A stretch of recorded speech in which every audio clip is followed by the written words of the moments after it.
everybody. Thank you so much for joining us here with Eluveitie Sphere, and welcome our special guest for today, Olof. I'm super excited to have you here. Hi there, and I'm really excited to join you guys. It's fantastic to talk to you, and Fabi. It's been a long time.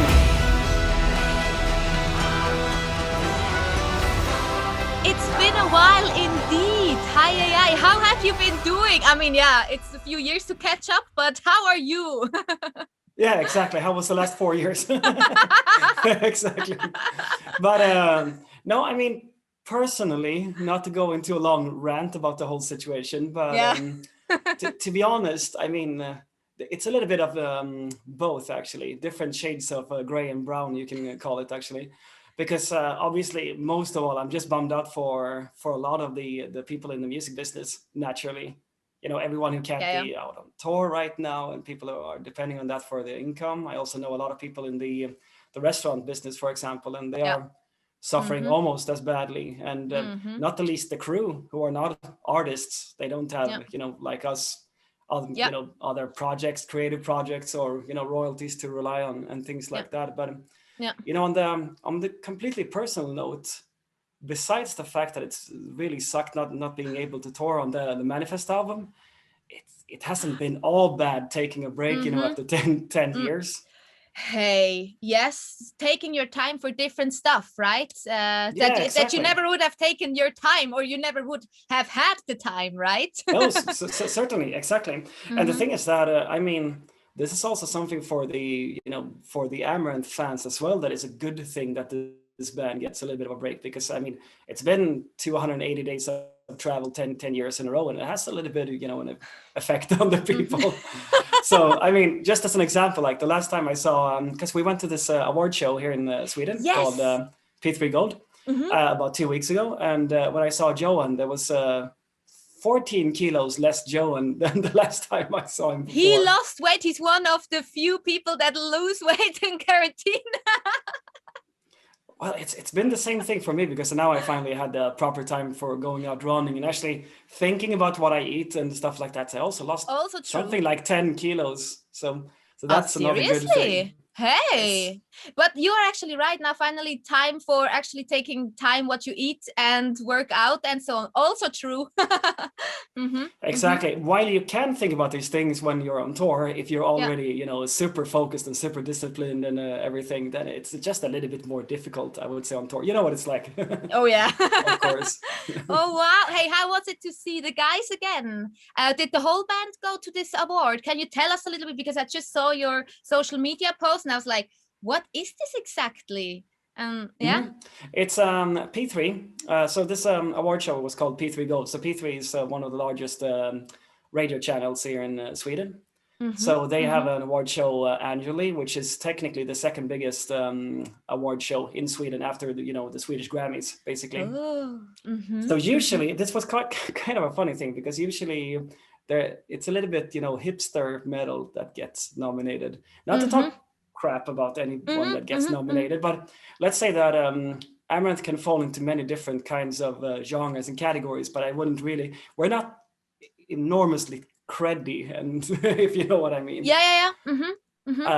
Because we don't really play post black metal, and we're not, you know, really death metal or anything like that. So anyways, we got a little bit surprised about this nomination, but said and done, we went to the award show. We didn't have huge hopes to win the whole thing because of the aforementioned reason, but it was a great excuse to actually meet up with the guys and to see everybody again. Unfortunately, Morten, our drummer, couldn't join us. Because he's from Denmark. Exactly, he lives in Denmark, and we have special border restrictions, you know, because of COVID, obviously. Specifically to Denmark and Norway. I think they actually released those restrictions now. So he couldn't join us, but Johan could join us from Finland. He lives in Finland, actually. That worked. That was no problem. Hey, awesome. Exactly. But so we ordered flight tickets and everything. Everybody's super excited to go to a gala. Everybody knows that there will be a lot of social distancing and not so much pre-parties and after parties and that kind of stuff. But 2 days before, we hear that only 2 people are allowed at the actual award show. Are you kidding? They didn't tell you before that? Oh, and you No, bought tickets and everything. exactly. So it was only me Mhm. and Elise who actually Uh-huh. went to the gala itself, and the other guys had to stay at the hotel where the gala was taking place and watch the gala live streamed on TV like Aha! everybody else. In the hotel room or in another big room with everybody No, no, else that no, couldn't no, join, not with or everybody else. In my hotel room, I can actually say. aha, like that. I see. And how many bands were nominated? How many metal bands and so on? How does that work? We were like 5 metal Mm-hmm. bands and Mm-hmm. something like maybe 25 artists all in all, something like that. Super cool. Well, yeah, there's a bunch So of metal bands from Sweden, so yeah, yeah, exactly. yeah. And I actually got to learn about some new metal bands from Sweden because Uh-huh. all of these, the other bands who were nominated in the category were more or less very, very new bands from the last 2-3 years. Super cool. Super cool. And Yeah. so, Mm-hmm. so that was actually, looking back at it, we were a little bit disappointed not to win it because it's always cool to win an award. Yeah, of course, but Um, mm-hmm. but Mm-hmm. I think that the band who won doesn't have a ton of streams on their Spotify, and it's actually a really great band called Leak, Okay. Okay. Lik. Leak. So Uh, yeah, mm-hmm. exactly, which Mm-hmm. means Mm-hmm. corpse in Swedish. So it's a little bit grim. Ah, leak. Leiche. Yeah. Okay. Okay. Oh. Exactly, Oh. exactly. Hey. Ui, what kind of Yeah. metal do they do? It's actually like old school melodic death metal, Okay. like In Flames and Dr. Quilly started out back in the early days, basically. All But anyways, right. so we were super happy for them because they could Yeah. actually use the push also. So Of course. And there's another one next year again, an award, right? yeah, Like the we. gala. I So. mean, exactly. Mm-hmm. We won't have an album out by then, I don't think, at least. Aha!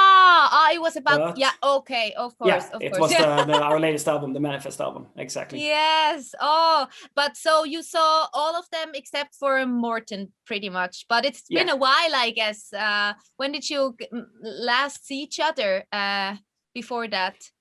It was I believe it was in September last year. We went to Poland to record Mm-hmm. a couple Mm-hmm. of music videos. It was for a song Yeah. called Fearless and also a song called Boom.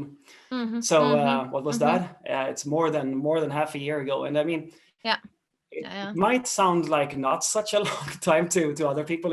You have some friends that you haven't seen for 2 years, and then it's all smiles when you meet them. Yeah. Yeah. But But with band members, you know what it's yeah. like. You're used to seeing them like almost Yeah. every day, more or less. Yeah. And then Especially suddenly. these. I mean, we Mm, haven't really been, apart from each other longer than maybe a couple of weeks in the last 10 years, something like that. So yeah, of course, very intense, and now suddenly.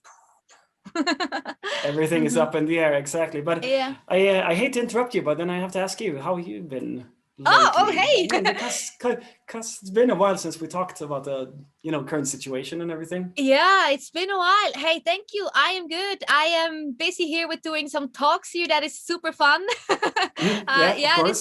this is very cool, actually. And yeah, just trying to stay busy, also seeing some positive sides. I mean, we know the situation, but I try to be busy as well. Now it starts with Eluveitie again. We're writing on songs and so on. So Oh, that's awesome. super cool. Yes, very, very cool. Also, I do some covers and stuff, and just I've seen it. Yeah. It's really excellent stuff. Oh, hey, thank you. Thank you. Yeah, now finally I could, for example, take my time to do that and put something on YouTube, for example. Otherwise I would have not started it, I think. Yeah. Exactly, So, because you would have been on tour or in the studio or something like that. so something Exactly. like that.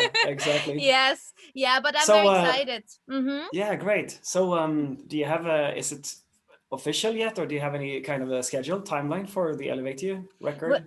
Well, yeah, I think I can't say too much, but we are Of currently, of course, you know it, but we are working on it at the moment, and I think soon, I think soon.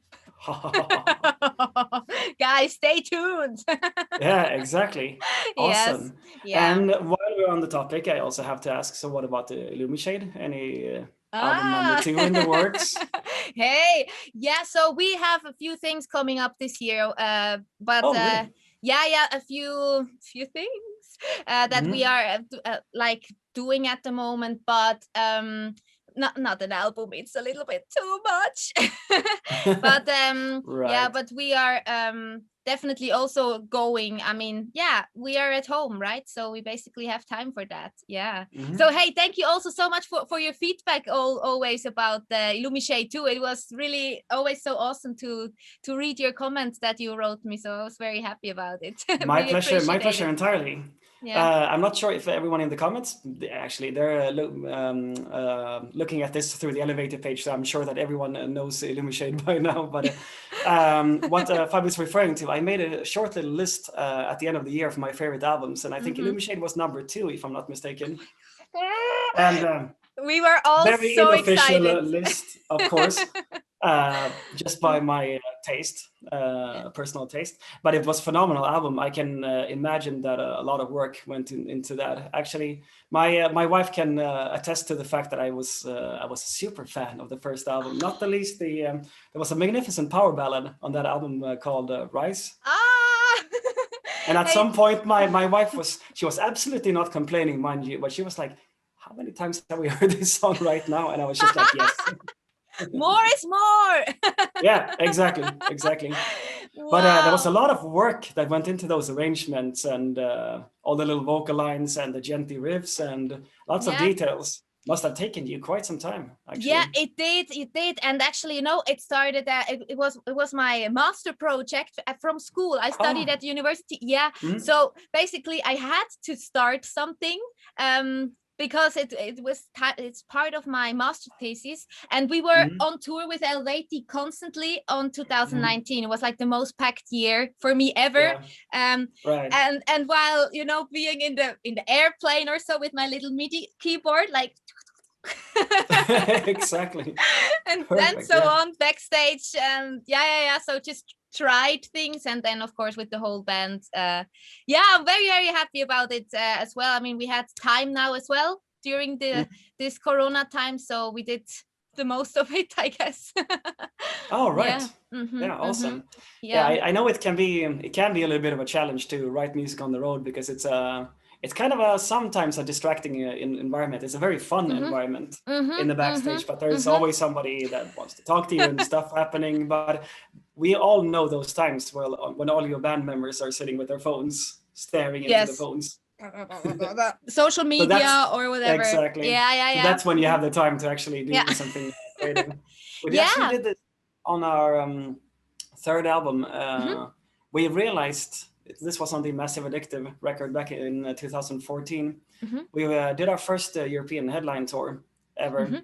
And when I was really focused on writing songs until we left for the tour, thinking that we have another couple of months, before we have to enter the studio. But then little old me did some more thinking and realized that, we have about 2.5 weeks after we come home from this tour to finish up this album. And we have, 7 songs? Okay, it's time to start writing.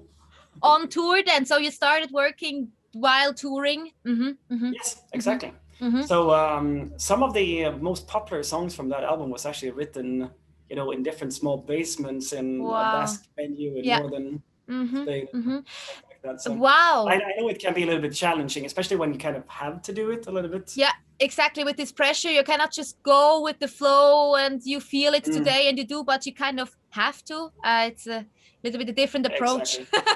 Yeah. So how is the songwriting usually for you if you are not on tour? Like, how does it work? I think you and Elise do a lot of things together, songwriting wise. How does it work for you? It's very interesting.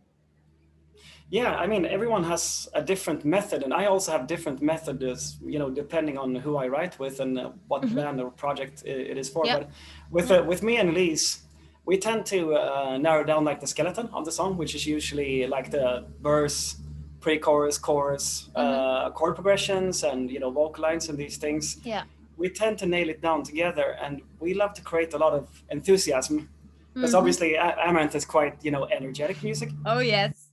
So it's not the kind of music that suits perfectly to sitting depressed on Sunday afternoon, and sitting with the keyboards thinking about complicated harmonies, and I love doing that stuff as well, being a little bit of the suffering composer. But when it comes to Amaranthe, it's all about capturing like an energetic mood, because if we are not in an energetic mood, it's kind of hard to write music in that kind of style. Which also means that it's usually quite a lot of fun. I mean, anyone who knows Elise, seen her on stage or seen her, in her live streams, for example, knows that she can be quite a energetic person. She can. So for me, that's a great counterpoint to my own personality. Not that I'm, super low key or anything, but she lifts the spirits, that's for sure. And I can say it like this: usually when we meet, it's very, very seldom that we don't write an entire song. Okay. So from scratch together. Yes, absolutely. Wow, from scratch. Okay. Yes. Okay. So what? And that's truth with I will say with a little bit of not modification, but let me also add that when I do the riffs and the arrangements on the keyboards and the basic drum arrangements, basic bass and guitars and stuff like that, it can be up to a week or possibly more, depending on the the complexity of the song.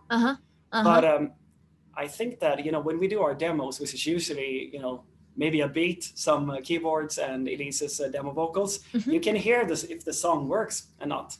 Yeah, true. And I think this is a really cool way to work, because it's not the way that I typically work with Dragonland, for example.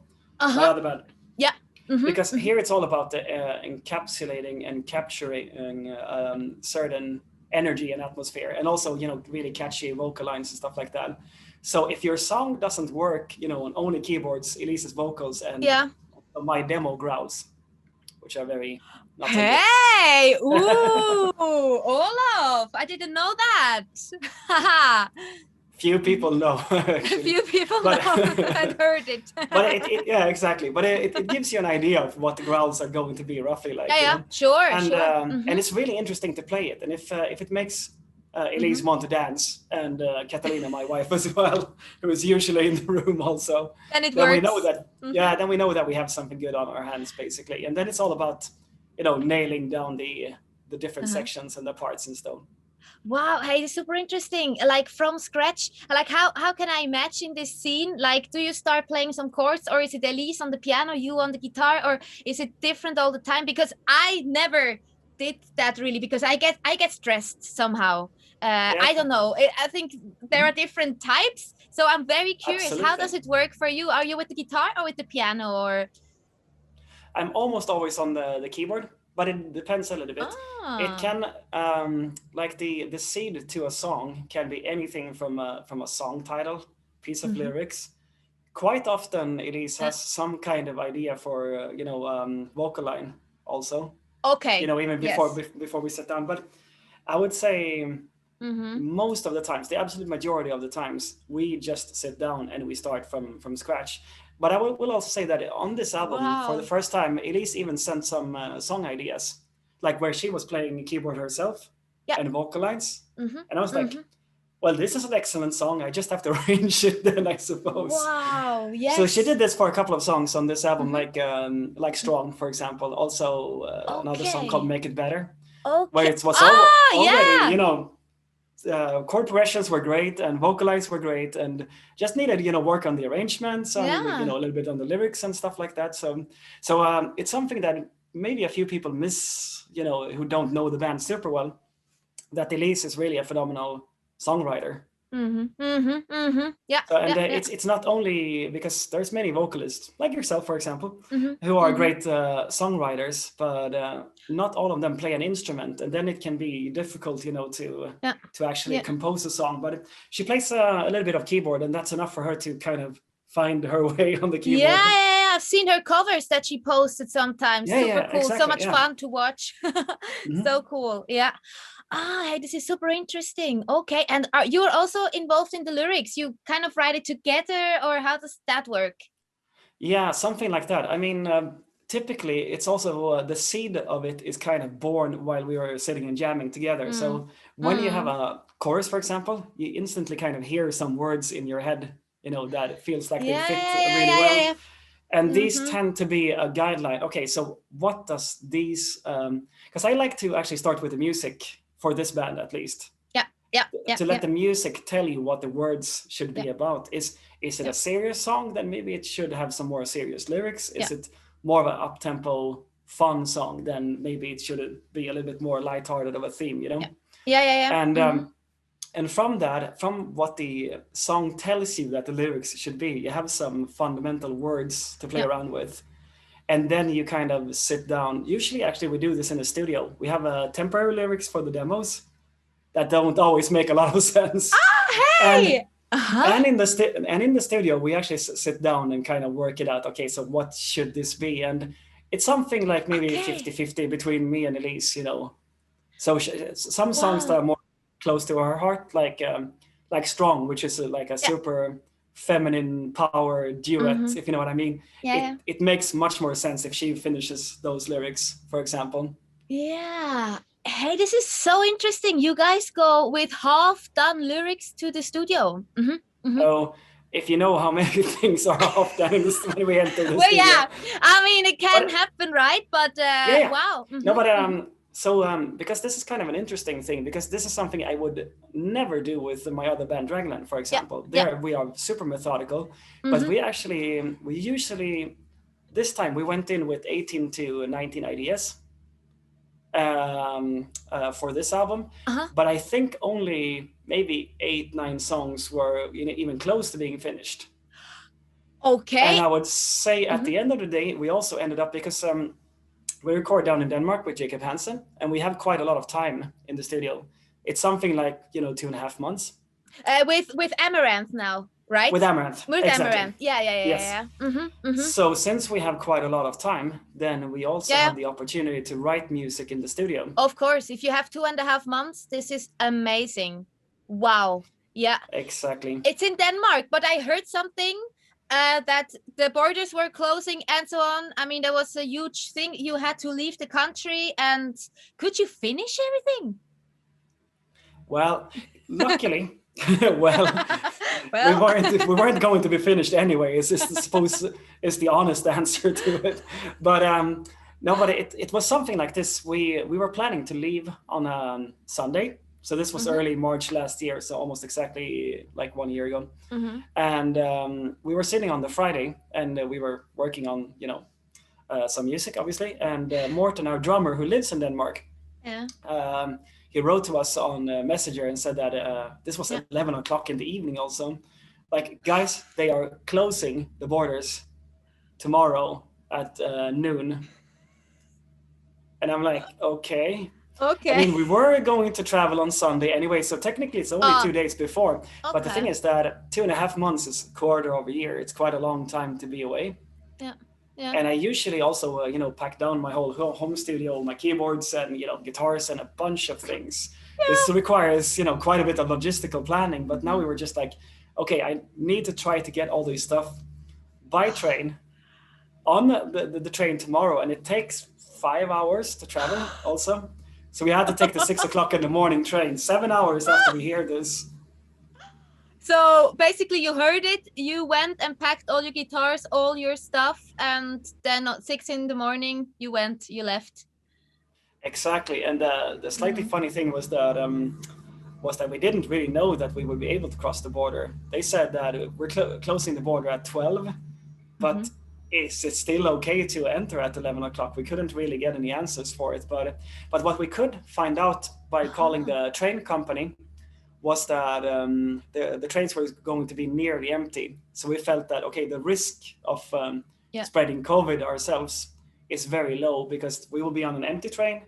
We go directly to a studio that is in the countryside. We also lived in the countryside, so it felt like a very Corona safe thing to do.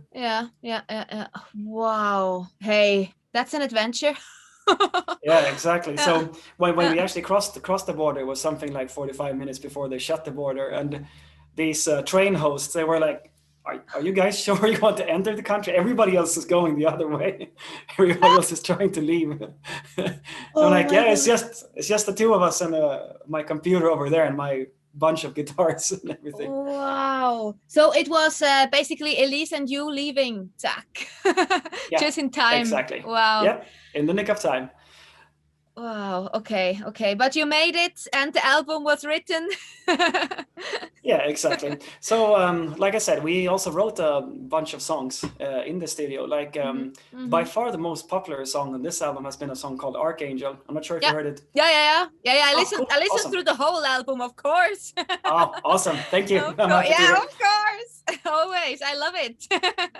And the funny thing is that this song did not exist before we left for the studio. So this was a song written from scratch in the studio. Okay. Because once we had finished up like most of the songs, we realized that we still have some time while Morten is recording drums, so we can set up a small B studio and sit and write some music. We can improve the songs a little bit. We can write completely new stuff. Yeah. And we also wrote the ballad on the album. Crystalline was entirely written in the studio as well. As well. Okay. How is your routine when you're in the studio? Like, what is your rhythm? Because I know you also did a lot of social media, like live streams, right? I saw a few and so on. Like, do you go to bed early, late, and how is it? It's very interesting, actually. Well, let's say it like this. Both me and Elise, we are not really morning people. Yeah. I know that you're more of a morning people than the two of us, that's for sure. Yeah. I remember that from 4 years ago. But anyways, what was I thinking? Yeah, so we would typically start quite late in the day, like 11 o'clock, or in the morning. Or like that. Yeah. So not super late, but not super early either. And we would typically not do super long days because we have, like I said before, quite a lot of time. So we try to not make that time into too much pressure, if you know what I mean. Of course, and you also need to rest. I mean, creativity and so on. It also needs a break sometimes. And exactly. And just like I said before, like this is completely opposite to how I've been working traditionally. Like I mentioned Dragonland a few times before. Our process would be 100% done before you go into the studio, and then spend, I don't know, something like 18 hours every day, working in the studio from like 7 o'clock in the morning to 1 a.m. or something like that. And it's fine if everything is prepared.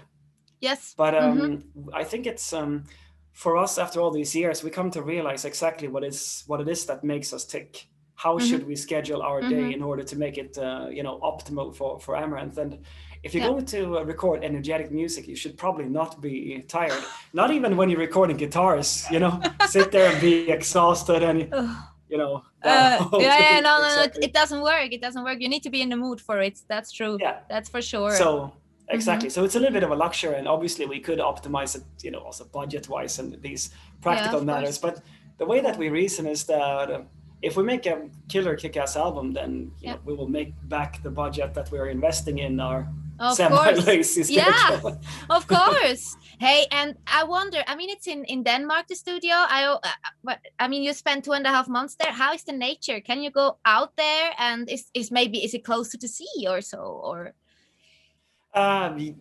yes to all of the above, actually. The cool thing with Jacob Hansen's studio, you should definitely go there someday. It's located just outside a small town called Ribe.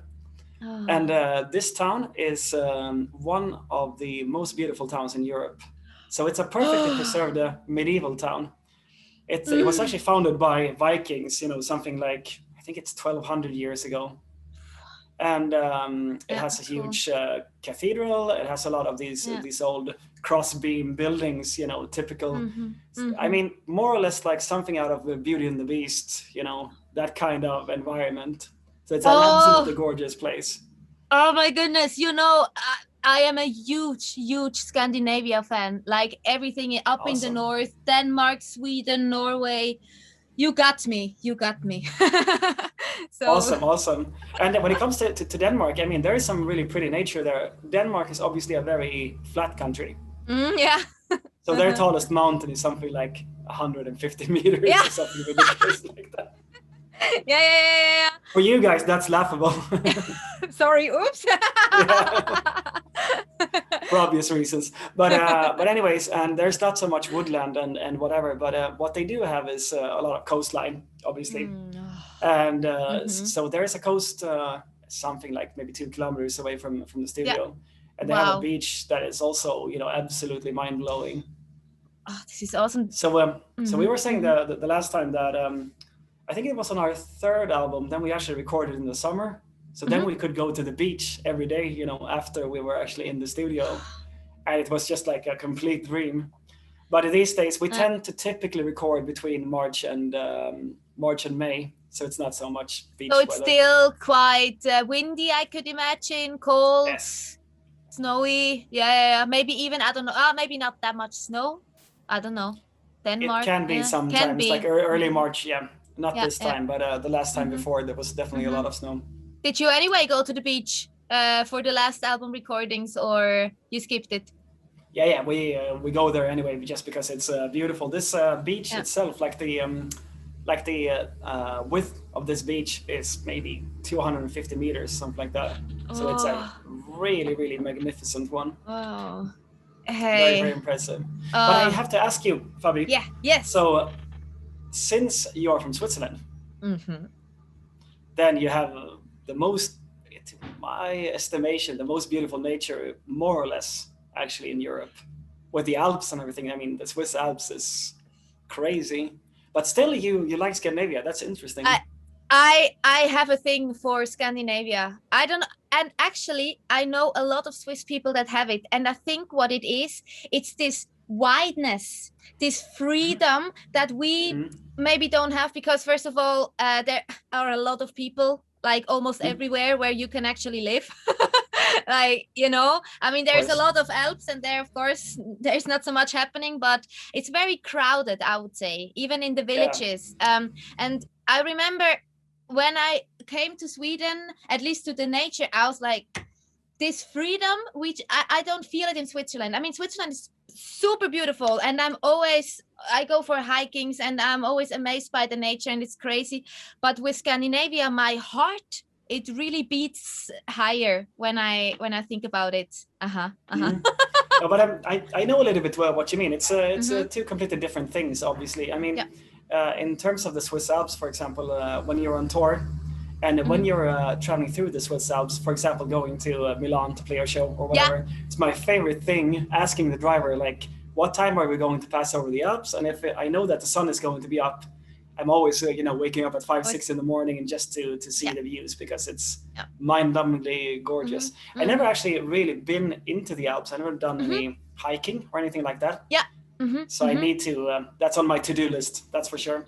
Definitely. And if you need tips, you can contact me. I know a few things where it's cool, where it's cheap. So just contact me. Like when you, where you recorded your, it was one of the videos. I forget which one though, with Illumishade. Yes. Oh, Stoß. Into the Unknown. We did this Disney cover. Yeah. Oh, that's right. Yeah, exactly. From Frozen 2, it was. Yes, exactly. And I went there a few years ago, and I remembered, hey, this view, it's amazing. And actually, when you go with gear and so on, it needs to be accessible. And I remember, like, okay, you can take like 2 cable cars, and you're basically up there, and you can take a little panorama walk. And I was like, this is perfect with the gear, and it's cold, with the outfits and so on. So so that was the idea there. Yeah. This is definitely a place I can recommend for you. Fantastic. No, but it looked gorgeous. And I was just thinking about exactly this, because I know that video shoots tend to be either super duper warm or freezing cold. It seems to be the law and the rule, right? It is really like this. I cannot remember a video clip that was outside that was nice. Like normal weather, like 22 degrees, and exactly. No. I mean, we were freezing our asses off up there, but it's okay. Everything for a good video. Or with Eluveitie too, when we did Rebirth, I needed to go into water, and I had this huge wedding dress on from Nicole, and I needed to dive, and Oh my God, it was so cold, and you just have one try because then makeup, hair, everything is over, ruined. right? So no pressure. And that was something. And seriously, it was always so cold. How was it for you? I mean, for you were in Poland in September, you said. Yeah, that was actually it was quite decent. Okay. Now that I remember it, this was one. It belongs to the warm category for sure. Okay, they exist. Yeah, exactly. Because we also shot with a lot of fire, and typically, yeah, and typically you're wearing leather pants and you're wearing some kind of jacket and all kinds of things. I still prefer the warm shoots to the really cold ones, actually. Rather this, although then you're sweating, and then with the makeup and so on, maybe. Yeah. Exactly. Everything. Yeah. But in terms of the cold ones and walking into water, that seems to be really like a thing. Because we recorded a video with Angela Gosso, song called Do or Die, down in Spain. And Angela started to talk about this, I think it was in September of 19.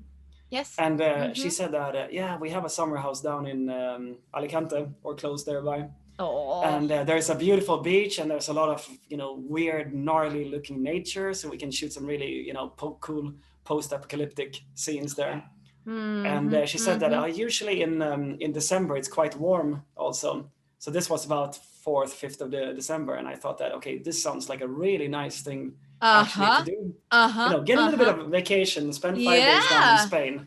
Doesn't sound bad on paper until we came there. And then it how was it? Obvious 0 degrees. It was one of the biggest storms in Alicante for the last 2-3 years. Yeah. Oh my goodness. And since this is a video that is, quite Elise and Angela Gosso centered, then I was spending most of my time, just working, trying to help out as crew in this kind of storm. And it was one of the toughest video shoots ever. But what you said that with the water, because the video ends with the 3 of us walking into the Mediterranean Ocean, holding hands together. And the water was 4 degrees or something thereabouts. Oh my God. Hey, seriously. And then how deep do you go in the end? We went I think it was shoulder depth, something like that. So we got really quite cold, and we were staying in a small bungalow with where the heat wasn't really working. So it was it was only gas heating. So me and Elise had to sit around this small gas heater to try to get warm again. Oh my God! Did you have a warm shower or? Well, there was a limited amount of hot water in this small bungalow. That's why I asked. I was like, was it possible to get a warm shower? That's always the best after a cold shooting day, a warm shower. But if you can do it, exactly. If you can do it. Oh man, these video shoots, oi, crazy. But hey, everything for a good video. Yeah, exactly. But it's funny that it seems to be something of a rule that once in your career you need to do the walk into the icy cold water kind of thing. Yeah, I remember we also did with Tvinna. I don't know if you heard about this project. It's we're like I was a guest musician there. We were like 4 women, and we were in where was it? Rømø in Denmark. Rømø. Oh, Rømø. Yeah, this is not far away from the studio, actually. I thought so. Probably it's Rømø or so. Yes. Actually, this is the very beach I was talking about before, if I'm not mistaken. Like with the super wide. Yeah, it was super wide. Yeah, so you actually been there. So maybe it was exactly the same beach. I think it is Rømø. Yeah. I wonder now if it was Rømø, but it was like a half island thingy or. Yeah, exactly. Wow. So there's like a small bridge that leads out to like a peninsula thing, and then when you come out there's something like 200-300 meters of pure beach. Yes. Oh my God. Then it's probably exactly the same. Wow. Yeah, this beach, it was amazing, and the dunes and everything. I love it. Yeah, love it's it fantastic. So much. Love it so much. So funny that you actually been there. Yeah. This is the funny thing with the musician's friend is that you can mention any random place on planet Earth. It's like, yeah, I was there 3 years ago. For a video clip as well. Yeah, exactly. Yeah. Oh, and I remember it was so windy and it was really cold, and we had to lie into the into the sand, and there was of course some water there, and then you're wet and it is windy and you're just okay. It's not fun, but everything for a good video. Yeah, exactly. Yeah. Everything for the line of Yeah. duty, so to speak. Exactly. But you said Tvinna. I actually don't know this. Tvinna, yeah, it's they just released an album. Where was it? Like 1.5 months ago. It's like a mix between like folk electro. How could you say, like electronic, maybe dark. I don't want to say something wrong, but dark pop. It's super fresh actually. So if you're up for some folky singing mixed with some synths, and they also have an accordion with effects and so on. It's a really cool project, and Raffi is in the band. Okay, cool. Super cool. And Tvinna, that's like in Scandinavian language, that would be to spin something. Exactly. Like the fate that the Norns would spin. Exactly. Tvinna, threads of fate, basically. Yeah. Yeah. Amazing. Oh, yeah. Oh, now we're back to Sweden topic. I like it. So, have you been hiking in Sweden? I have actually. It's been a long time now, but just a couple of days ago, I was talking to Catalina again about the prospect of going hiking there. Have you heard about the far north of Sweden? Yeah, I've been there. Kungsleden. Of course, you've been there. Kungsleden, yes, exactly. Yeah, yes. Oh. Wow. Fantastic. Yeah. Where did you start? What is the name there? Abisto. No. Abisko, yeah, exactly. Abisko, yeah. We went. So did you take it from Abisko to Kebnekaise, or? We actually just had 3 days. So what we did, it was it was a bit a pity, but we did like a little road trip actually from Abisko and then down to Falkenberg. Okay. Yes. That's quite far. Yeah, it was quite a ride. For people who don't know Sweden, I can compare it to, it's the same distance as if you would go from Gothenburg down to Rome, roughly speaking. It's insane. So it's very far. We have a very tall country up here in the north. Very, very long. And so we only had 3 days up there. So we went to the first stop, slept there in a tent, and then we basically went back again. And then, it wasn't really a lot, but I'm like, hey, I'm hooked. I want to go back there. How long does it take, the whole hike? I think 2 weeks or so, or even longer. I don't know. Yeah, it depends a little bit on your tempo. I did this, it was many years ago now, maybe I was 18, 19, so 200 years ago. No, I'm kidding. About 20 years ago. And it took us, roughly speaking, 9 or 10 days from Abisko to Kebnekaise. And Kebnekaise is the tallest mountain in Sweden. So the thing about this nature up there in the north, not you've seen it, but for the people watching, is that it looks more like New Zealand, like Peter Jackson's New Zealand or something like that. So there's kind of semi-tall mountains, not as tall as the Alps, but there's a wildness to it. Yes. No one lives there. Absolutely, not zero, but it's something like a few hundred people who lives there in the far north. Yeah. So it's like the saying in Game of Thrones, it's the real north.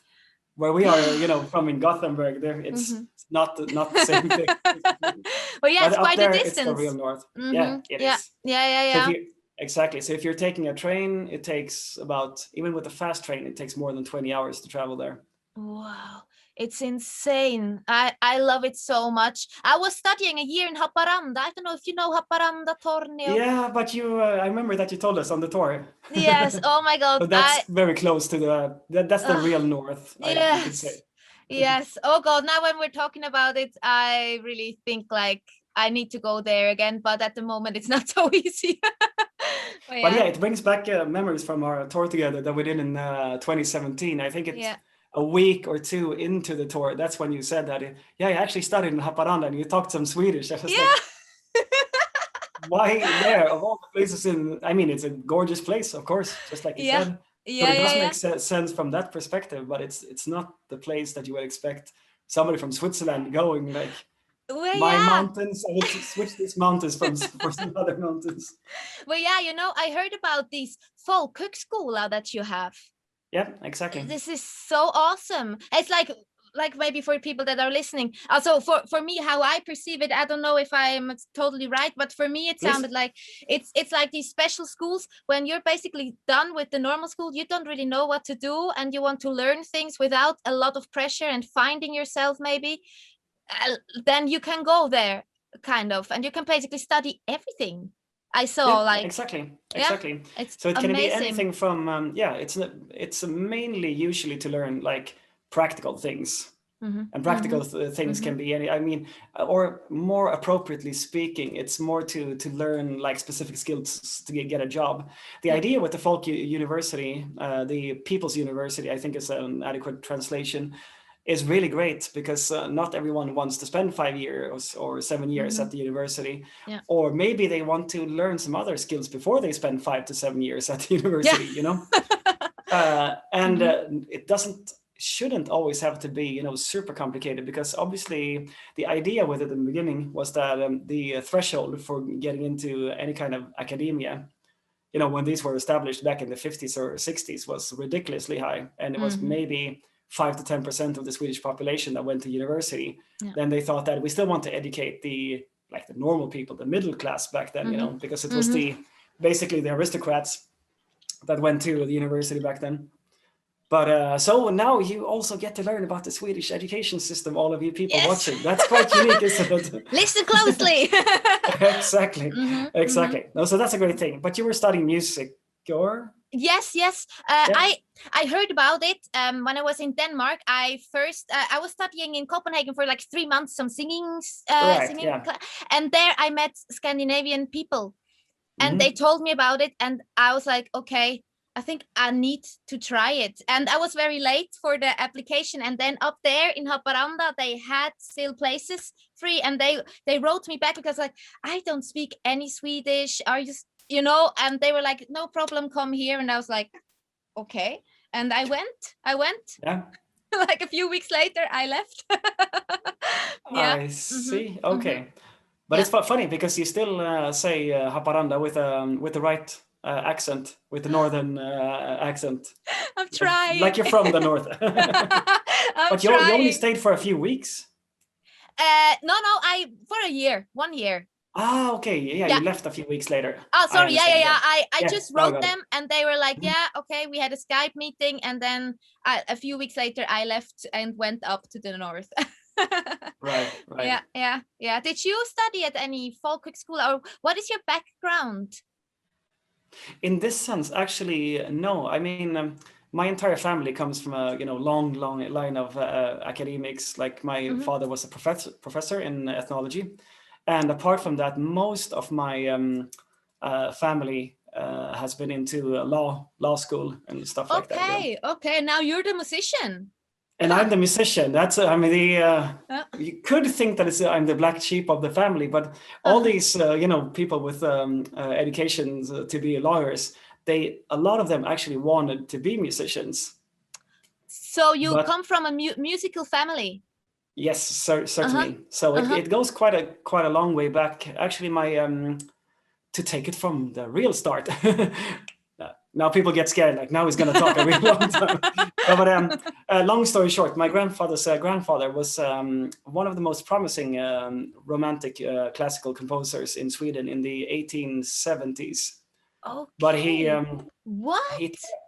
Yes, but he's called Jakob Odelfegg, and he's an absolutely fantastic composer. The problem was that when he was 28 or 29, he was down in Vienna studying, and also performing and composing and so on and so forth. But he turned not so very mildly insane, so he had to be institutionalized. Oh, so in Sweden again, or? He was back to Sweden then again, yes. Okay. But this is 150 years ago, so it's nothing that we need to grieve too much about right now. But what it did set, though, was a precedent in our family that he was always the reference that if you do music, you go crazy, more or less. So you had people in my line, especially my mother's side, who really wanted to do music, but everyone, the responsible parents, let's say, were referring to him as the this is, you know, what happens to you if you play music, basically. Whoa. And the good thing, I made it past age 29, because now I'm the first professional musician in my family line now for 100 and, you know, something years. Wow. And you're still on track. Well, more or less, let's go. More or less. Oh, hey, wow. But then it means like your family, although they're mostly lawyers and so on, they are also interested in music and so on. Mm-hmm. Yes, exactly. Mm-hmm. It was my grandfather who was taught by my crazy grandfather, that then turned out a little bit better actually when he was in his 50s or 60s. Yeah. So my grandfather's grandfather taught my grandfather, who in turn taught me when I was a little kid, you know, to play the piano and the music theory and these things. So. And then did you go, I just know in Sweden you have this amazing music education already when you're like 12 or so. You can choose a lot of music courses and so on. Did you also go this, or did you study something else? Were you already interested when you were that young in music? Yeah, I was playing music since, you know, more or less as long as I can remember, and into artistic things and stuff like that. But I did take up my parents' advice to, you know, at least set the foundation for, you know, if I would want to get a normal education and, you know, get a real job and all these things. And so I in high school I studied like a normal subjects, and it was my fundamental idea was to potentially go through law school also. Okay. To have that as a foundation. But the thing is that the more I went through high school, the more I realized that in order to be competitive and to be as good as I wanted to be on playing guitar and composing and stuff like that, I realized that I need to focus on it for obvious reasons. Yeah. So what I actually did was that I figured out how much time can I be away from my normal school lessons and still be and still go through it with a complete high school grade. And I think one. Like 36%, you know, absence. I feel a little bit terrible about it, but it was well spent playing a lot of guitar. I would typically, you know, back then spend 7, 8, 9 hours a day, you know, super focused and learning music theory. So I wasn't only cutting school to just, you know, hang out and you're used to time, and then you started the band. Also, I read something. First, it was Avalanche. Is it your first band, like Amaranthe, basically, or were you in bands before? How's that? Well, there was a bunch of this youth bands, but Avalanche that turned into Amaranthe was actually technically a much later thing. So I joined this other band that I mentioned a couple of times, Dragonland. When I was 17, so I was still in high school at the time. This is also such a long, such an old band, like not a fresh one, like 20, no, how many years now? 15? Yeah, it's for the actual first album release. We just last month celebrated 20 years for the first album. 20 years for the first album. Hey, this is so awesome. Wow, okay. So we've been around for a long time. Yeah. So basically the whole plan and the idea about, you know, going to law school or getting any kind of education whatsoever kind of went out through the window, because I realized that if we put a lot of time into, and it was a great band, great, you know, good players and everything.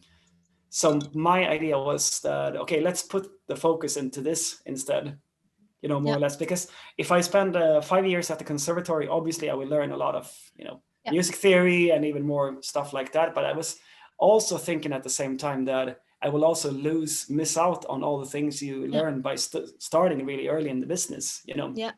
Yeah, true. So it was a little bit of a concept of learn by doing, more or less, actually. And how was it for you? I mean, when you do that, were you afraid?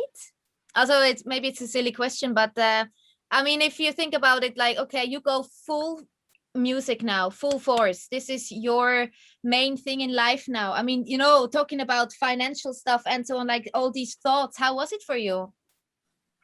I mean, I think I had so many, you know, really terrible stories about my great grandfather and stuff like that I was thinking, you know, it can't be that bad at least. I won't be the biggest failure in the family. No, but jokes aside, I think everyone, you know, who starts down that path, unless you can be, you know, super enthusiastic about music and still, you know, quite unknowing about music and, you know, what the job options are and these things, obviously. So there are obviously always some blue-eyed people who think that as long as I can, play the guitar or sing a song or whatever it is, then, it should be able to make money from it. But as you know so well yourself, the competition is absolutely fierce. Yeah. And I had figured this out. Luckily, I had some good friends in Flames and Evergrey and Dark Tranquillity and, those bands from when I was 16. So they were really trying to drill us, and they were telling us that just so you know, you will be poor either for 10 to 15 years or your whole life. but they were saying that, but it's completely worth it, Yeah, definitely. So I never really got into the whole thing. I was idealistically and youthfully thinking that, what do I need money for if I have music and these things, basically. Yeah. So I was also thinking that, if you push it hard enough, and if you're innovative and if you ally yourself with the right people, then it should be possible to make a living from it. Yeah. While also doing other things like giving guitar lessons and stuff like that. So I spent most of my 20s being ridiculously poor, actually. But hey, it's all worth it. Like it is. Yeah. Exactly. And through Dragonland, actually, we had on our fourth album, we had a special guest, which turned out to be Elise. So that's, one of the first times that we met. Yeah, I just wanted to ask, how did you meet Amaranthe people then? Okay, Elise, you met basically through the album recordings then with Dragonland. Exactly. Okay. Exactly. Yeah. And I was also in another band called Night Rage. Night Rage, but Night Rage, a melodic death metal band from Greece, actually, that I joined back in 2000. Yeah. So it was our drummer Morten, now in Amaranthe, that played drums in Night Rage. Yeah. So I was on tour with him in 2006, which was the same year that I met Elise also.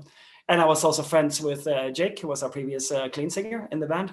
Yeah. So from all the different perspectives, with these super talented people, it made sense. Wow.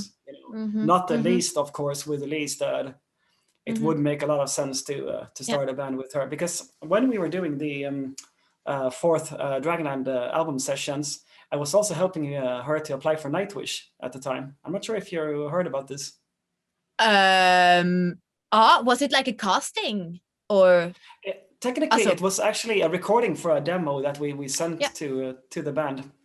But wow, and this recording is actually out on YouTube. It's from 15 years ago. And she recorded a Nightwish song, and exactly. Wow, and then you ended up together starting Avalanche. So we actually said while doing these recordings, I was thinking that she's such a phenomenal singer and a great person, great personality and everything. So we were kind of both saying that, if this Nightwish thing doesn't turn out to work, and she actually finished of thousands of applications. She finished third, in the application process. So it was kind of close that she even got the gig.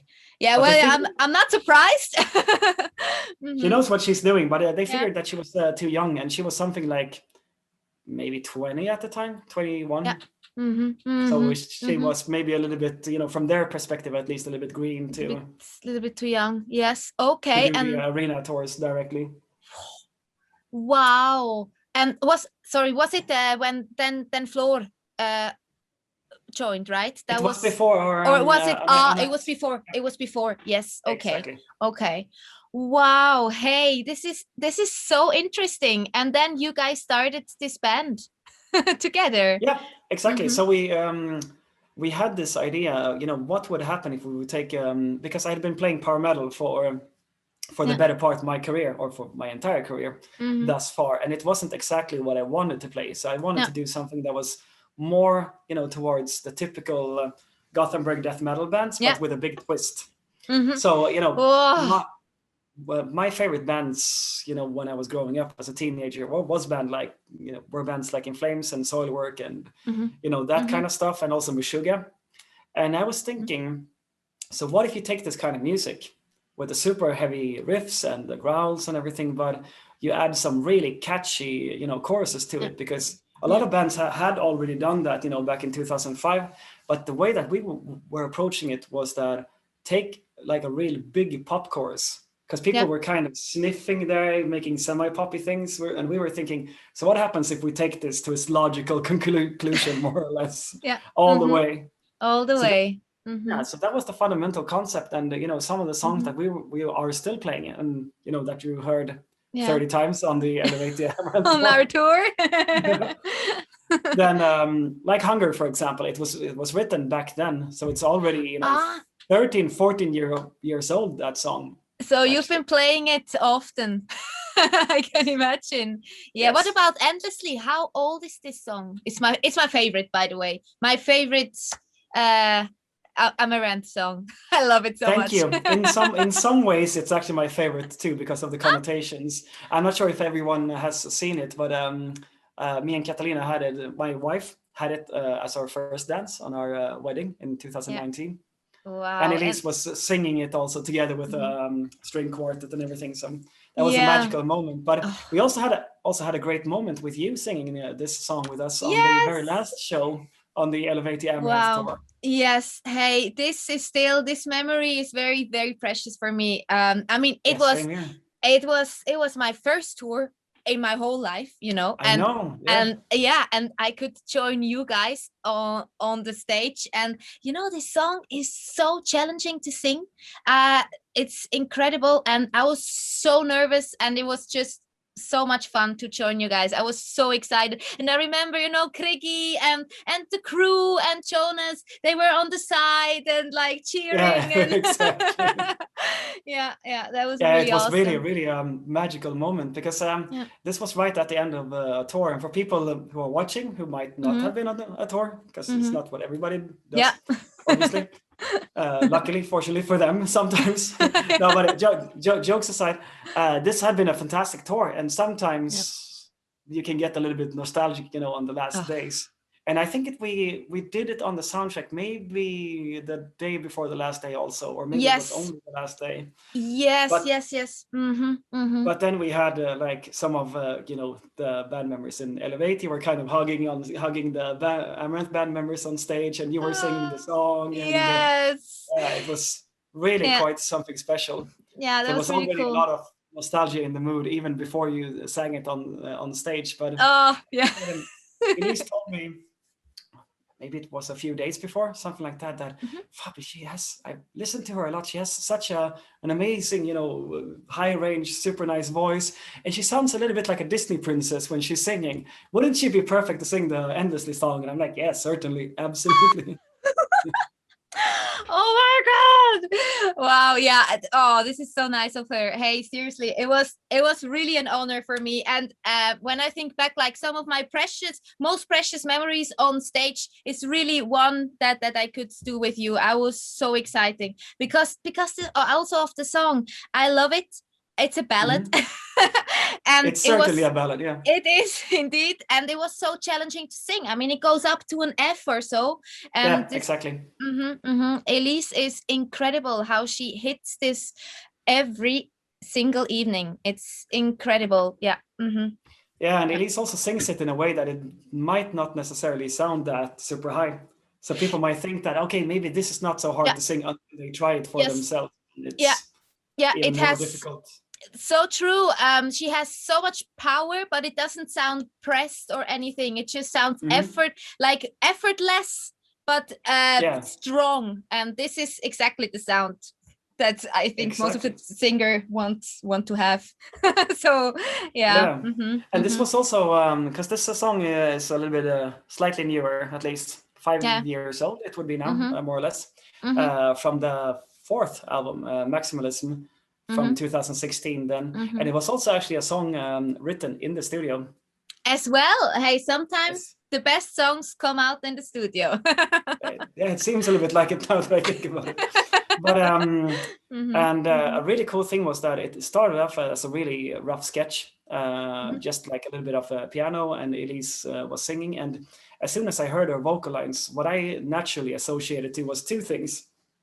One thing was something like Celine Dion's "My Heart Will Go On," Titanic kind of ballad, a little bit like that, and also a little bit like Hollywood Disney. Yeah, of course. Hey, So I was awesome. thinking also at the same time that it would be really great to have some real strings. So it's one of the few songs, since we're not really so much of a symphonic band, we are a little bit more of a digital, modern kind of band. So yeah, it's more or less the only song that really has a real string section. Where did you record the strings then for this song? It was actually we sent the song and my basic arrangements, like my basic runs and my basic violin and string ideas, to the same guy who made the arrangements for. Do you know a song called "Love Me Like You Do" with Ellie Goulding? Yeah, of course. Yeah. Yeah, he did that arrangement also. So it's someone that me and Elise knew a little bit before, and we were thinking, yeah, if he can do strings for a song that has 1.5 billion plays on YouTube, he can probably arrange this also. So we were calling him, and can you do this in 5 days? And he's like, yeah, I can have it. Yeah. Wow. He had it completely professionally recorded with his little small string section 3 days later, I believe. Something like that. Wow, that's efficiency, I would say. So it was fast work. And it turned out awesome. It's very different kind of an average song, compared to most of them. But it's, like I said before, it's very, very dear to me for a bunch of different reasons. Yeah, but it really brings out this magic. I mean, these ballads, it just, if it's real, the real strings, you can feel it. Exactly. Yeah. So I have to ask you now in return, my favorite Illumishade song. Yes. Back to this again. Because I even posted it a few times also on my Facebook, besides the little list that I made. That specifically Rise. It's one of the better power ballads done in the genre for a couple of years at least.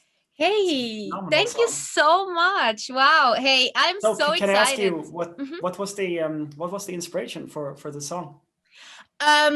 Well, basically, I had this melody. I always, when I needed to start, I play the chords. I have a singing melody, and then basically I had this the melody ready, and Jonas did the arrangement. And somehow, as you say, it's very interesting when I just have the melody in my head and I sing something. I had okay, Rise needs to be in there. Exactly.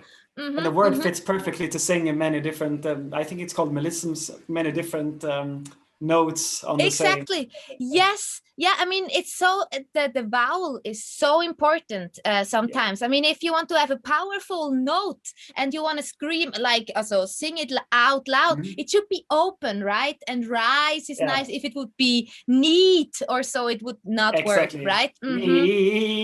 Exactly. No, you don't want to hear that, right? Yes. Exactly. Yes. So, no, but it's really a phenomenal vocal line, because it starts with a and you think that it's gonna be repeated twice, more or less. It goes down and it does a little variation. It's really, really pretty.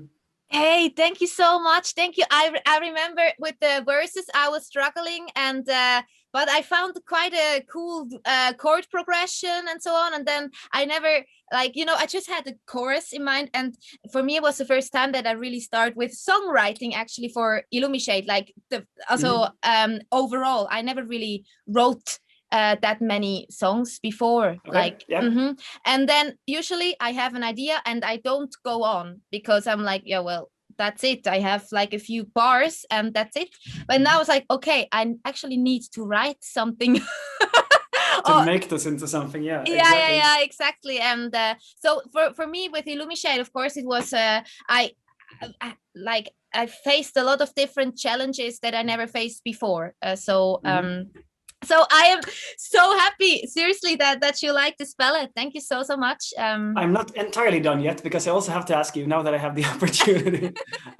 So the lyrics, because they sound a little bit fairy tale like and a little bit fantastical, but is it a metaphor, or is it actually, I mean, I suppose most fairy tales are metaphors at the end of the day, but did you write this as a fairy tale story, or is it more of a allegorical meaning for you?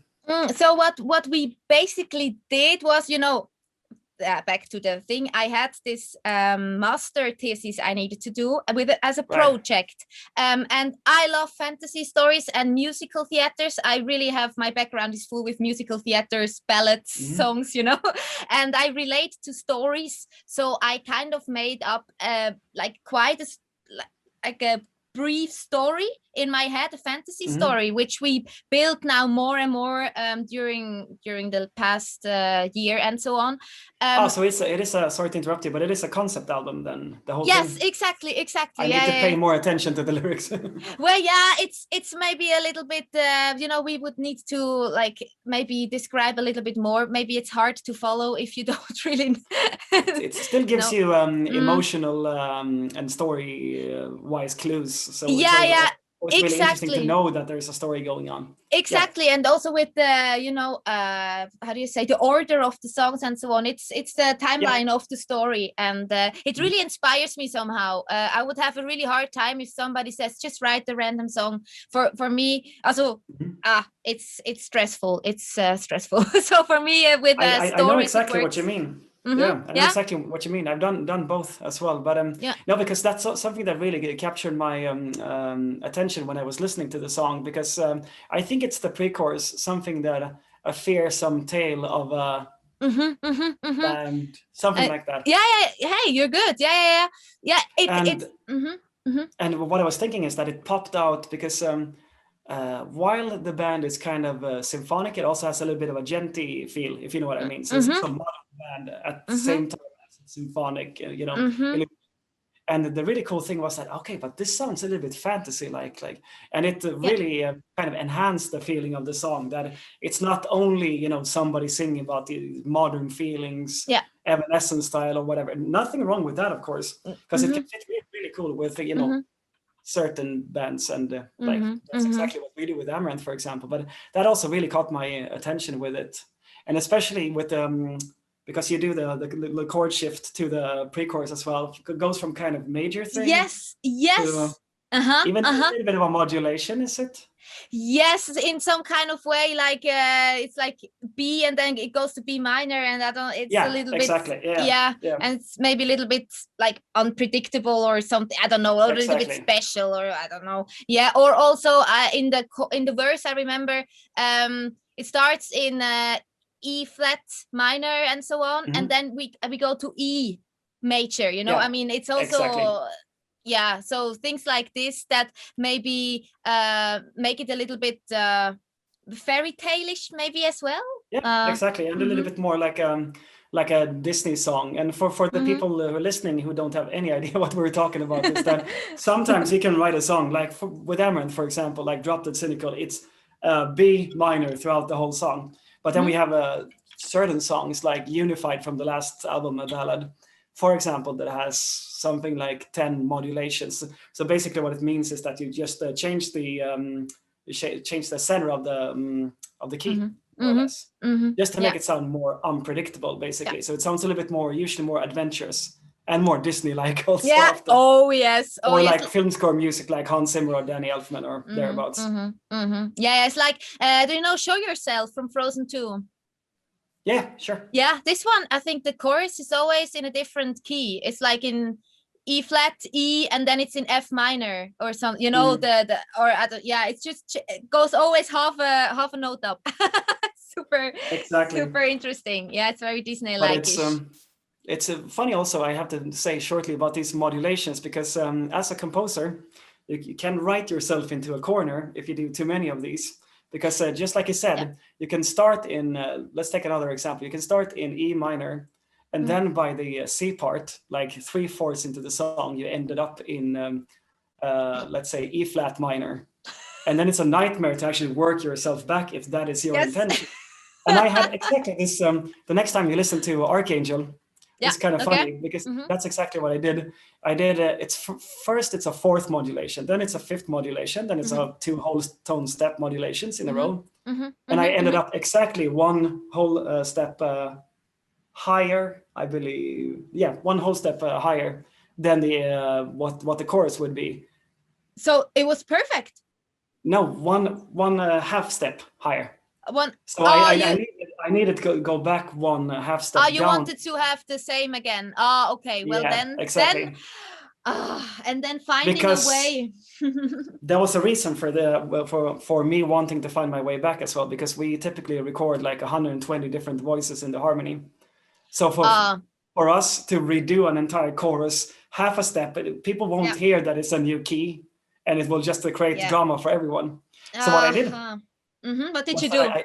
I added like lots of when it came to the C section, a distorted monk that is talking, a very long held out F, Yes. and also some Gregorian choirs that were quite distorted. Also, so there was a lot of noise going on, and then you have some drums marking as well. And exactly when the drums hit, if you listen to the song, that's when the modulation happens. So it was my way of cheating my way out of painting yourself into a corner. So to not talk in musical language, what I did more or less was like I said, cheat myself out of it, and Bach is rotating in his grave. Hey, but hey, seriously, okay? So and then you made it back to the normal key. Yeah, exactly. Perfect. Hey. So this is if you write it down on sheet music and turn it into a music professor at the university, he will be very upset. Like singing monk transition or something. I think he'll be exactly. like, seriously. Exactly. Singing monk, distorted, talking Gregorian people, and all kinds of weird stuff. But it works. It works, obviously. Hey, you need to be creative. Exactly. Yeah. No, but it's super interesting to get a little bit of an insight into other people's composing methods, because now I realize, now that I'm also less busy, that this is not something that you typically talk about, in detail on tour, because it's a little bit of a noisy environment once again. And I mean, these kind of subjects come up every now and then, but it's usually a little bit more focused on the here and now, I would say. Yeah, that's so true. I mean, you're on tour, you talk sometimes also different stuff because it's not on focus now, okay, writing music and so on. So it's very nice. It's actually super cool. I didn't think you guys would start together from scratch. I'm really impressed by this fact, actually. This is super cool. Absolutely. Yeah. But what was I thinking? And the tour that we did together, what else do you remember? What else comes to your mind? What comes to my mind? The broken leg. Do you remember of Johan? Oh my God.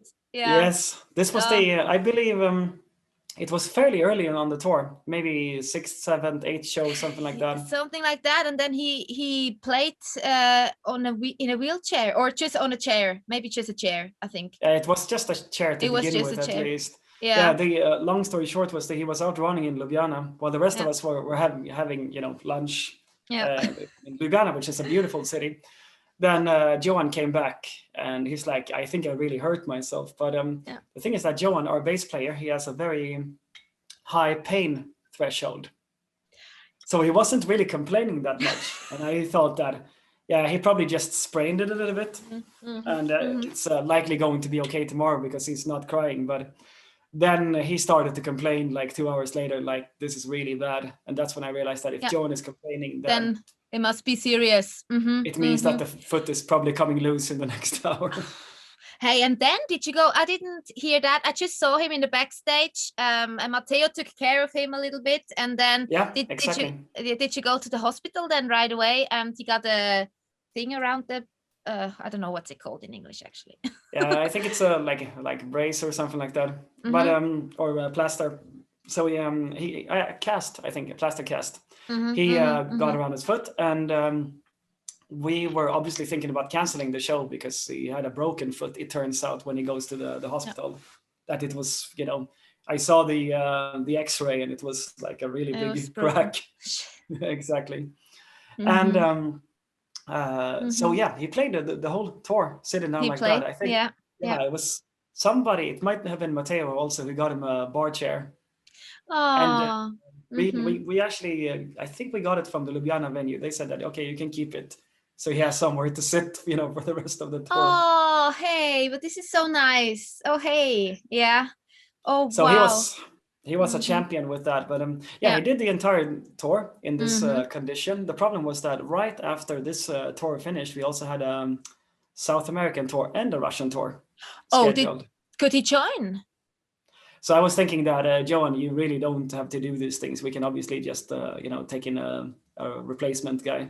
And? And he said that, no, but I can handle it, no problem. I'm like, you can't fly to South America and travel all over Argentina and Brazil, you know, with your first foot in a plastic cast. Wow. And he did it anyway, or no? And he did it. So he went to South America and to Russia. We were in South America with Tarja and with Delane. Oh, wow. Yeah. And also partly after the Eluveitie tour, and we had been touring, you know, massively from 2016 up to, you know, it was it October in 2017 that the tour started? Yeah, we it was October.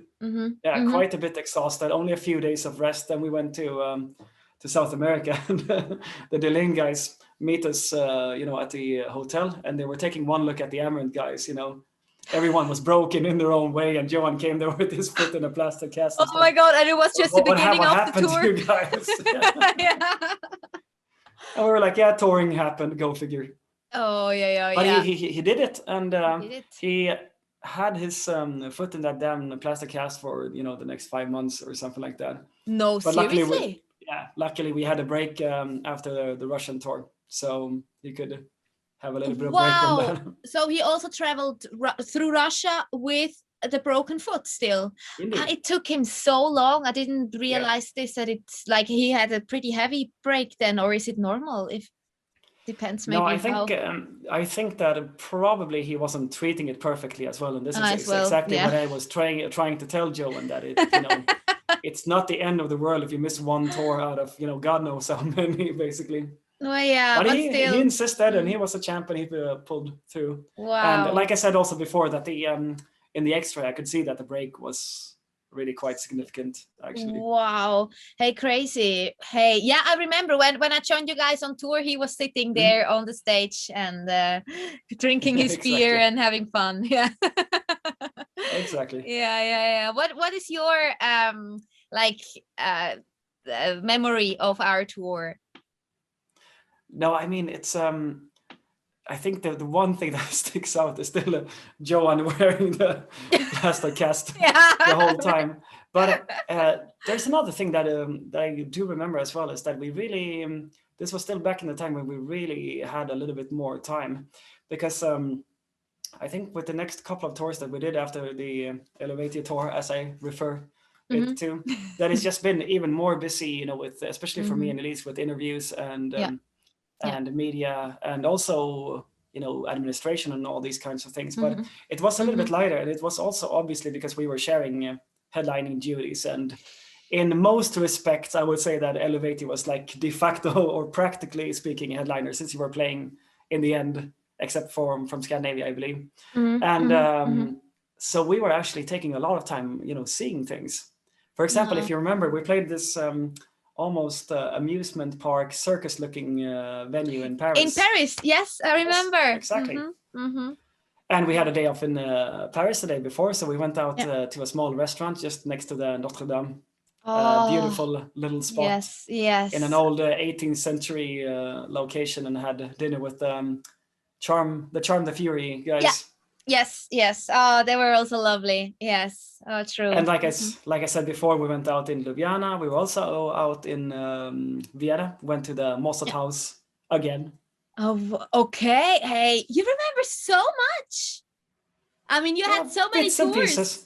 Yeah, bits and pieces, but you had so many tours, so I'm pretty impressed. No, but like I said, it's for very much, besides it being obviously a very nice tour, the specific reason is that it was the last time that we really had the opportunity to go out and see things. Like, just as a comparison, when we did the Sabaton tour early last year, which was also the last tour that we did, the latest tour, I would say. Yeah, in the arenas. I saw you guys in Zurich. Yeah. Exactly. And because then we were most often actually a little bit outside of the city center. I don't remember if this was the case in Zurich, but we also played really early. So for us, it didn't make sense. And when you're playing, you know, these super big shows, you kind of need to be around, and people are going to ask you questions, and you can't really go out for lunch in Zurich, for example, and then go and play a, you know, even if it's a support show in front of 10,000 people, it becomes a little bit of of a mess in your head. Of course, and I guess the arenas are not always in the middle of the city like the smaller clubs can be. Yeah. Exactly. Of course. Was that your last tour you did with Sabaton? Well, but like I said, hopefully not, but it was the latest. So the latest. Oh my God, yes, that's the correct word. Whoa, it sounds so sad. Was that the last tour you did? Yeah, and especially when I say the latest tour we did was in the beginning of last year. I mean, if somebody would have told you this 2 years ago, you would have said impossible. Impossible. Yeah, but now... yeah, this was the latest, and we ended this tour in Oslo, which was also the latest show that we played. Yeah. Okay. Yeah, because then we went straight into album pre-production, or back into album pre-production. After this long tour, straight to pre-production and studio and. Yeah. Okay. Story of our lives, right? Okay. Because this was also the case, like right after what was it? Yeah, we did a headlining tour in the Nordic countries in the end of 2019. That would have been. Then I went straight to do that video that I was talking about in Spain. Yeah. And then short little break for Christmas, and then we started to write the Manifest album, or continued to write the Manifest album. Went out of the tour, came back, recorded the album. So I can say it like this: 2020 would have been our most busy year, easily. No. Oh, really? Hey, I remember now, because when we were with Lacuna Coil and Infected Rain in Gothenburg, I mean, we met, right?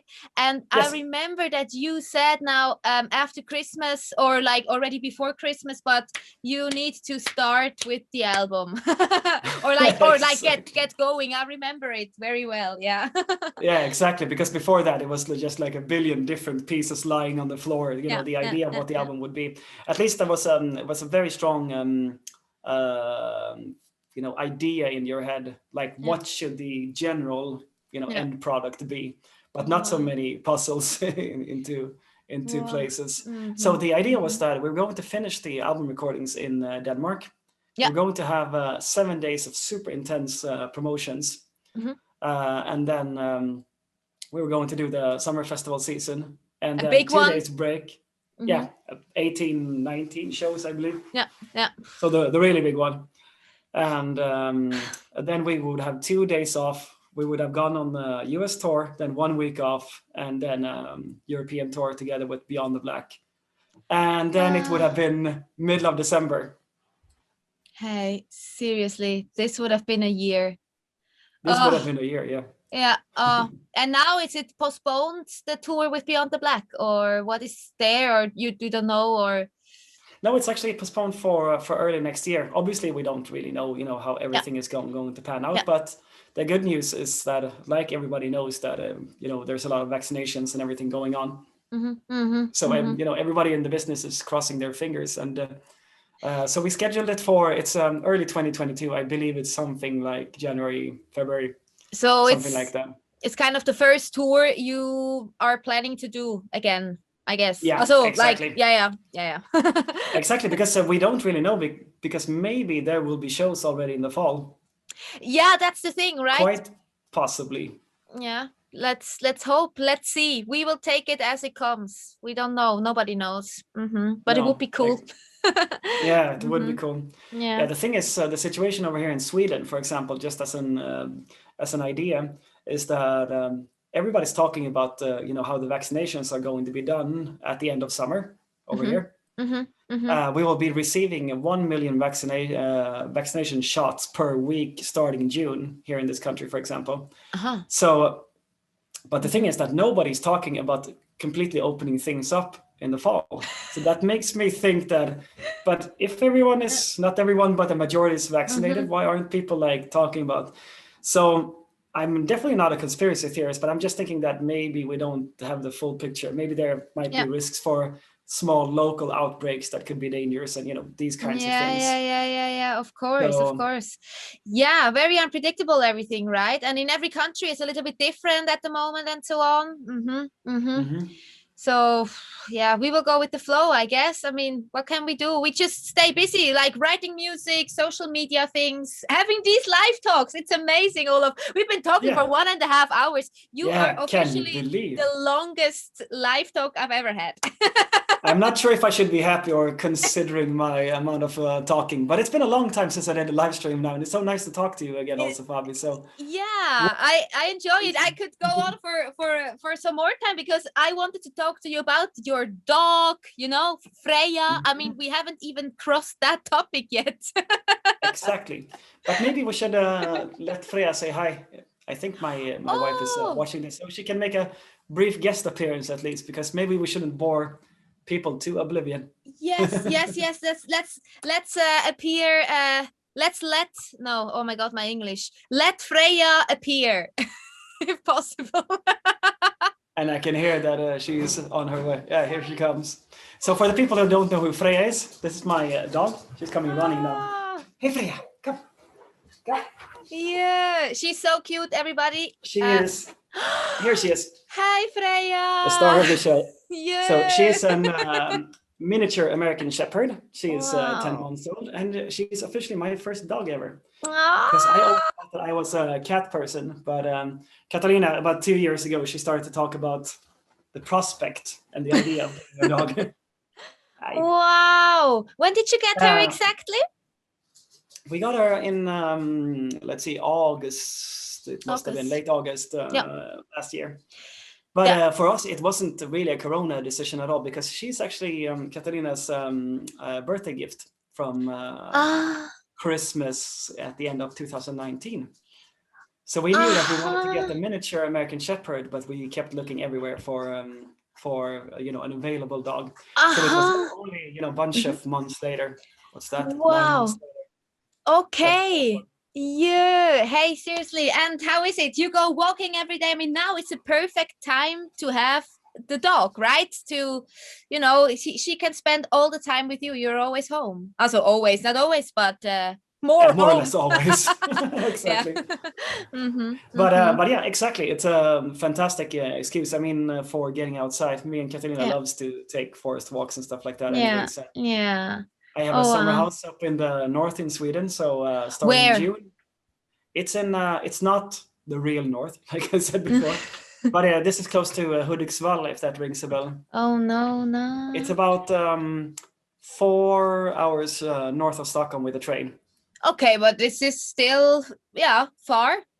So we call it this region of Sweden is called Norrland, the Northland, basically.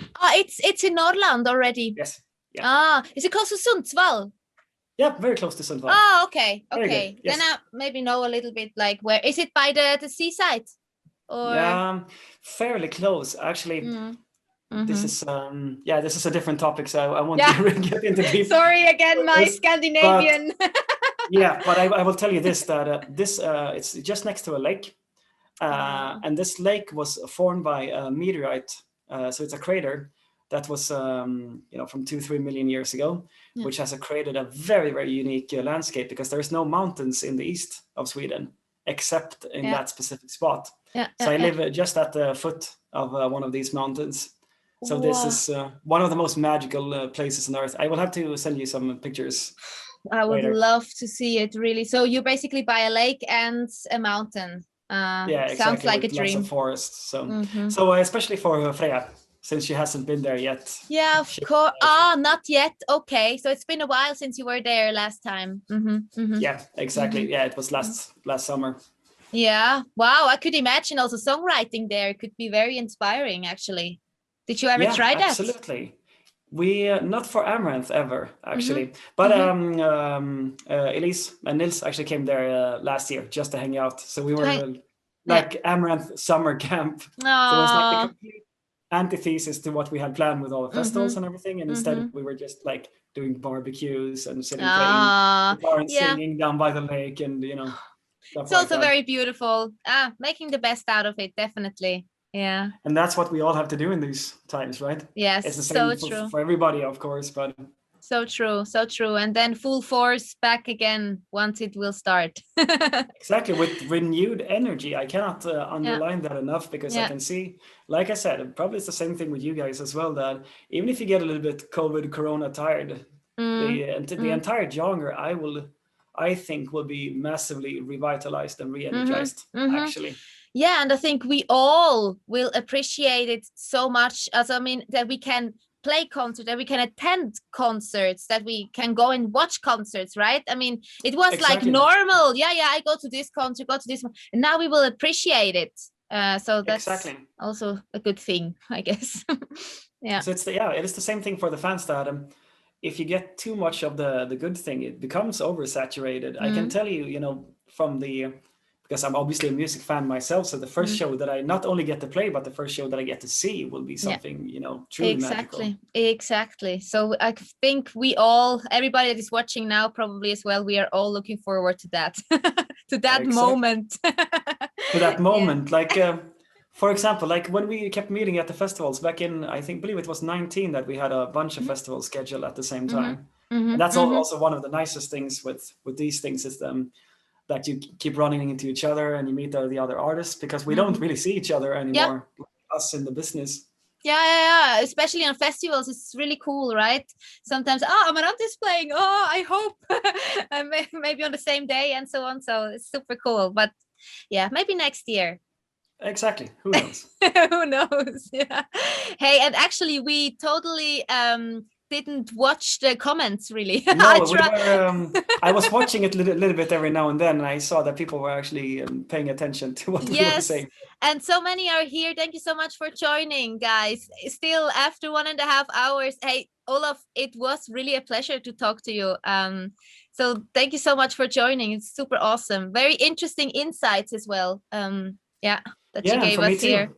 Yeah, Yeah, an hey. absolute pleasure to joining the Eluveitie live stream sessions and everything. So thank you so much for inviting me, and super nice to talk to you again, and Yes. also super interesting to hear your perspectives on the composition things and all that. Yes. Oh God, this is really cool that we could exchange a little bit of, I mean, you've been doing this for so many years. This is, yeah, this is priceless, your experience. Mm-hmm. Mm-hmm. So Likewise, different perspectives and all that. yeah, well, yeah, and a lot to come. I'm looking forward to everything. Anything else you would like to say about Amaranth plans for us? Well, that could be interesting. I will try not to kill people too much with it, but I can say very briefly that Mhm. where to start. This is such a long story. I'm kidding. No, but there will obviously be new music from Amaranth at some point, but it's not something that Mm. we're rushing into. But Mhm. whenever Mhm. we feel ready to reveal what we will be working on Mhm. before very long, let's see, then we will let everyone know, of course. All right. So we can look forward to things to come at Definitely. when it's ready, basically. To sum it up. Exactly. Hey, thank you, Olof, so much. And thank you everybody for joining. Really, it was a pleasure. It was really a beautiful evening. Thank you for spending it here with us. Thank you guys so much. Well, yeah, but hey, then I would say I will try to maybe stop this live stream. And Olof, in case if I will stop the Zoom, I say goodbye to you, but maybe we are still connected. Let's see. Last time Let's I see. messed it up. And if we aren't, I want to say thank you here to you for Thank you so joining us much. here. It was really a pleasure. Say hi to Freya, to Catalina. Lots of love to Sweden. I will, definitely. Certainly. And thank you everybody for joining. It was really awesome.